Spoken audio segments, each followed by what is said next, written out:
Pino screamed and screamed into the crook of his arm as the shooting went on and more men fell. The crowd went mad, crying in horror and stampeding to get away from the machine gunners who sprayed the walls of Piazza Loreto with blood and gore that dripped and pooled around the 15 martyrs long after the gunfire had stopped. Eyes closed, Pino slid down and straddled the lower girder, hearing the screams in Piazza Loreto as if they were far away and muffled. The world doesn't work like this, he tried to tell himself. The world is not sick and evil like this. He remembered Father Reese summoning him to a higher cause, and then found himself reciting the Hail Mary, the prayer for the dead and the dying. He'd gotten to the last line, Holy Mary, Mother of God, pray for us sinners, now and at the hour of our Formateur, goddammit, General Lyre shouted. Do you hear me? In a daze, Pino looked around and up at the Nazi, who was still standing on the girder, his face stony and cold. Get down, Lyre said. We're leaving. Pino's first thought was to pull the general's feet out from under him, have him fall on his back on concrete more than 4 meters up. Then he'd jump down and strangle him with his bare hands just to make sure. Lyres had let this atrocity happen. He stood by when I said get down. Feeling like a part of his mind had been permanently burned, he did so. Lyres climbed down after him and got into the back of the Daimler. Pino shut his door and slid behind the wheel. Where to, mon general? He asked dumbly. Did you know one of them? Lyres asked. I heard you screaming. Pino hesitated, his eyes welling with tears. No, he said finally. I've just never seen anything like that before.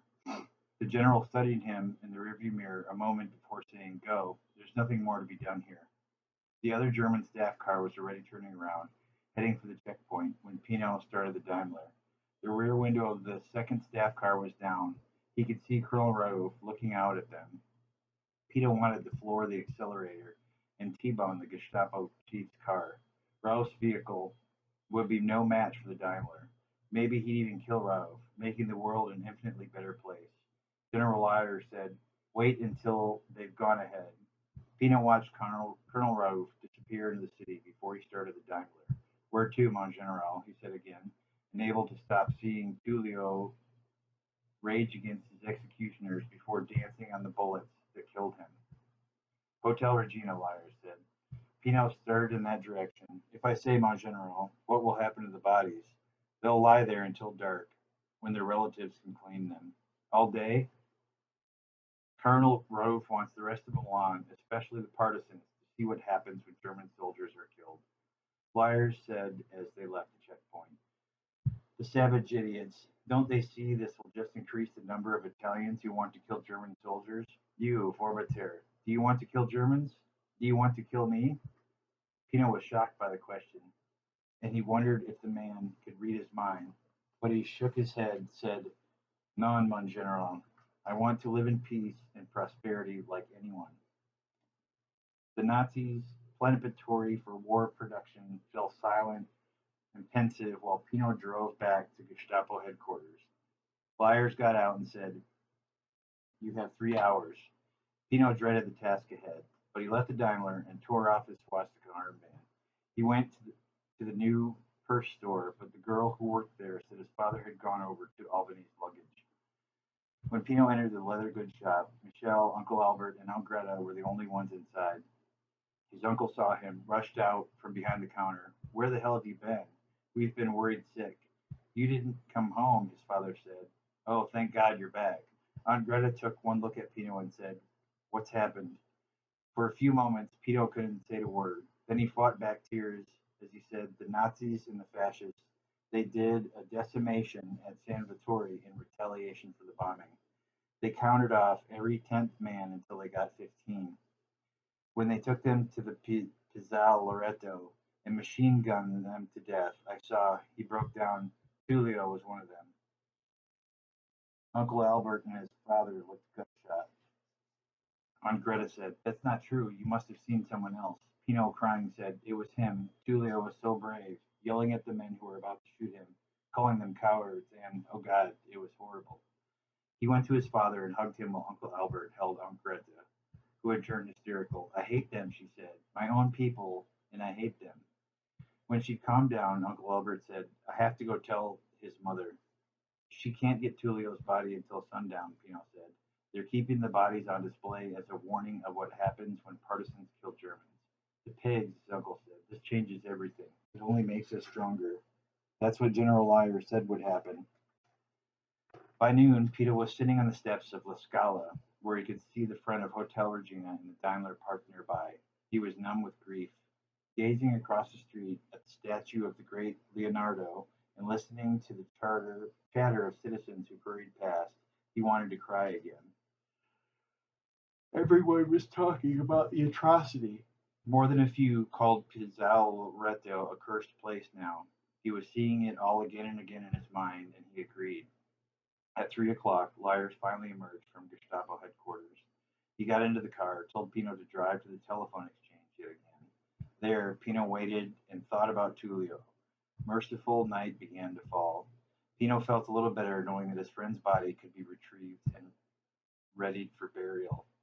At 7, the general exited the telephone exchange, got in the back of the staff car, and said, Dolly's. Pino parked in front of her place on Via Dante.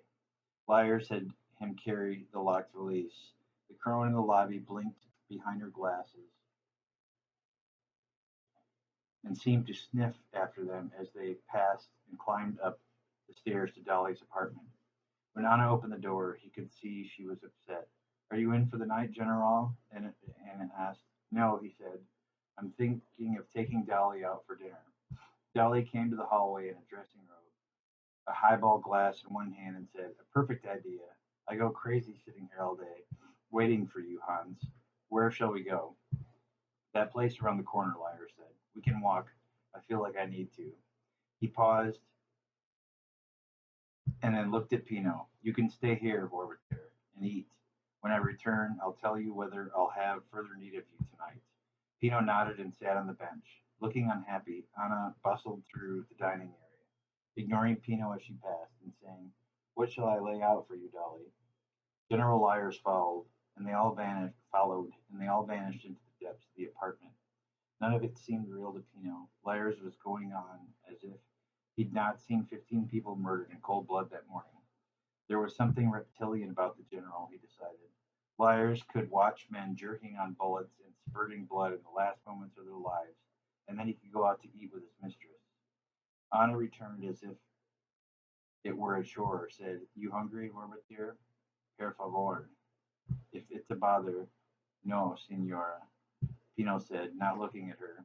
After a few moments paused, the man sighed and said in a different tone, It's not a bother, Pino. I can heat something up for you. Thanks, he said, still not looking at Anna, because he noticed the general's valise at his feet, and he was wishing he'd learned to pick a lock. He heard raised, muffled voices, Lyers and his mistress having an argument of some kind. He raised his head, saw the maid was gone. A door banged open. Dolly passed the hallway where Pino sat. She called Anna. Anna hurried into the dining room living area. Yes, Dolly. Dolly said something in German that the maid seemed to understand because she left quickly. The general reappeared, dressed in his uniform, pants, shoes, and sleeveless undershirt. Pino sprang to his feet. Lyers ignored him, came out into the living area, and said something to Dolly in German. She replied curtly, and he disappeared for several minutes while his mistress poured herself a whiskey and smoked by the window. Pino felt odd inside, as if something about Lyers just then had caught his eye, but had not fully registered. What was it? When the general returned, he wore a freshly ironed shirt and a tie. His jacket was tossed over one shoulder.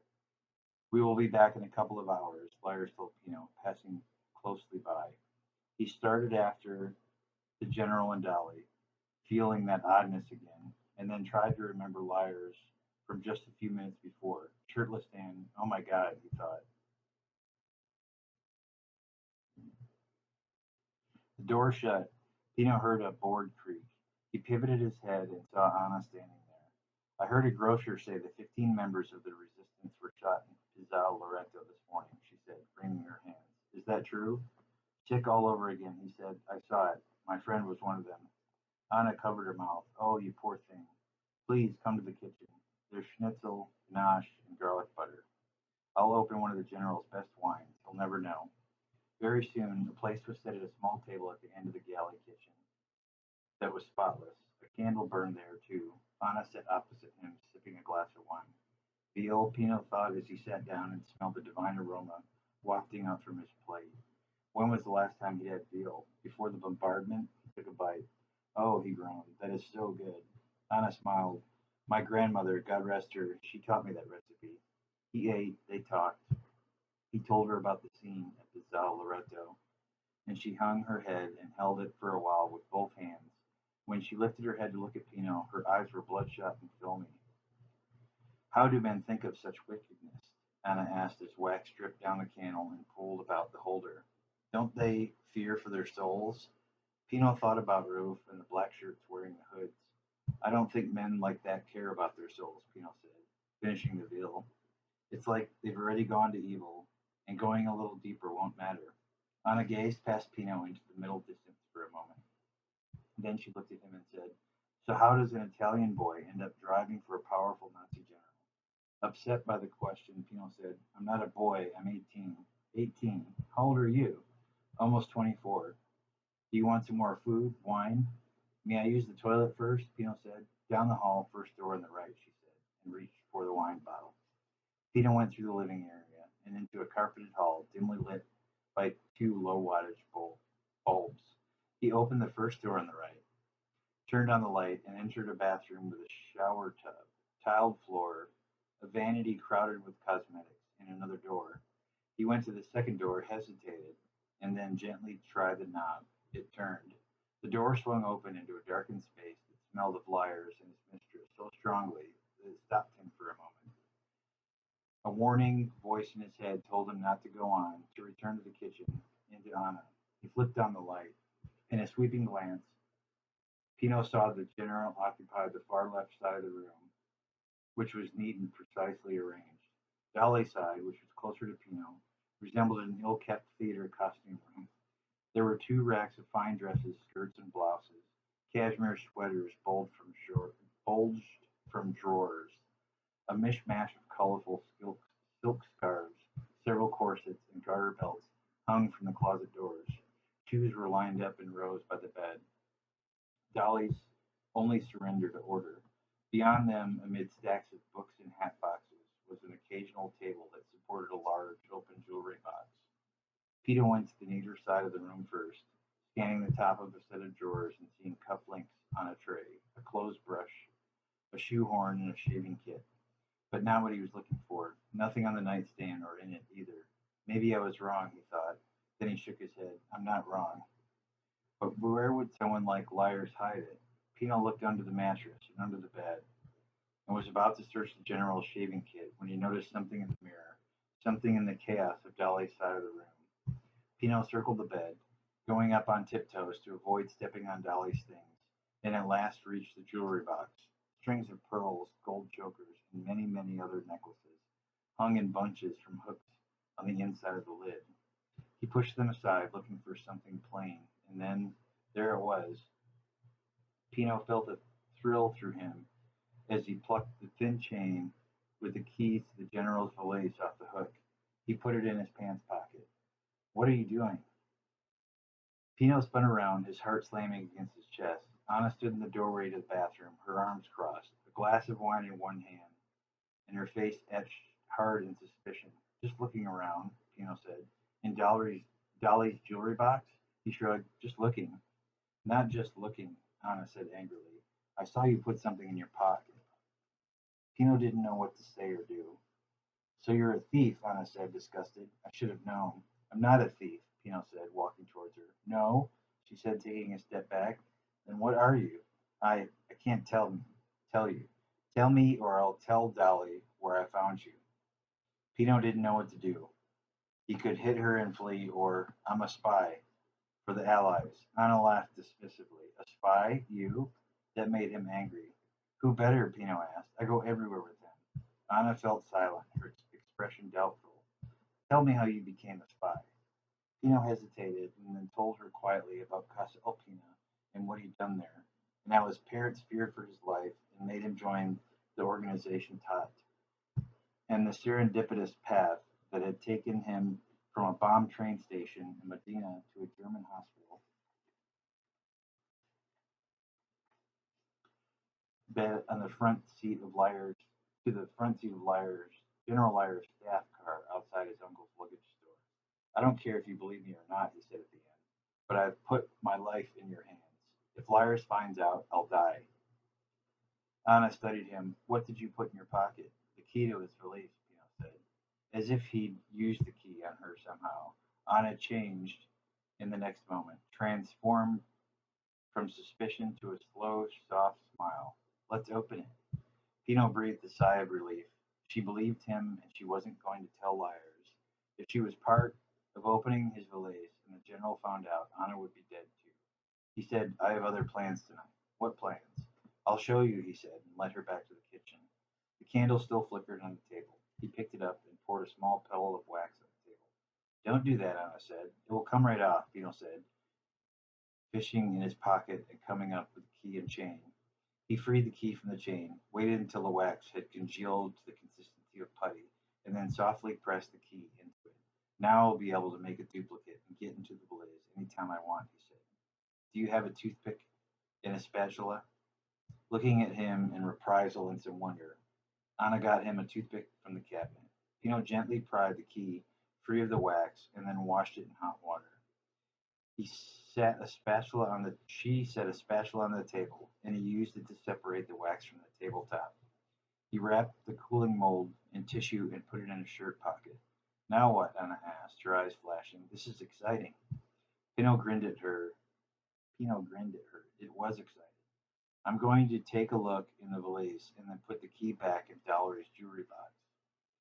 He thought she liked that, but instead Maid powdered her lip. What's the matter? Pino asked. Well, she said, shrugging, like you said, once you have the key made, you can get into the valise anytime. And I was thinking we would put the key back and then what? You could kiss me, Anna said matter of factly. It's what you want, isn't it? Pino was going to deny it, but then he said, maybe then more than you can imagine. He returned the key and shut the door to Dolly's bedroom. Anna was waiting for him in the kitchen with a funny smile on her face. She pointed at the chair. Pino sat down, and she sat aside her wine glass and sat in his lap. She put her arms on his shoulders and kissed him. Holding Anna, feeling her lips so soft against his for the first time, and smelling the perfect fragrance of her, Pino felt as if a single violin were playing the first strains of a marvelous melody. The music vibrated so pleasantly through his body that he shivered. Anna broke the kiss and leaned her forehead against his. I thought it would be like that, she whispered. I prayed it would be, he said breathlessly, the first time I saw you. Lucky me, Anna said, and kissed him again. Pino held her tighter, marveling at how right it all felt, as if cellos had joined the violin. Like a missing part of him had been found and made more by her touch, the taste of her lips, the gentle kindness in her eyes. He wanted nothing more than to hold her as long as God would let him. They kissed a third time. Pino nuzzled her neck, which seemed to please her. I want to know all about you, she murmured. Where you come from, and Anna drew back a bit. I told you. Trieste. What were you like as a little girl? Strange. No, my mother said so. What was she like? Anna put her fingers across Pino's lips, gazed into his eyes, and said, someone very wise once told me that by opening our hearts, revealing our scars, we are made human and flawed and whole. He felt his brows knit. Okay, I'm not ready to reveal my scars to you. I don't want you to see me human and flawed and whole. I want us, to be a fantasy we can share, a diversion from the war. Pino reached out to stroke her face. A beautiful fantasy, a wonderful diversion. Anna kissed him a fourth time. Pino thought he heard a woodwind join the strings vibrating in his chest, and his mind and body were reduced to one thing, to the music of Anna Marta and nothing more. And that's the end.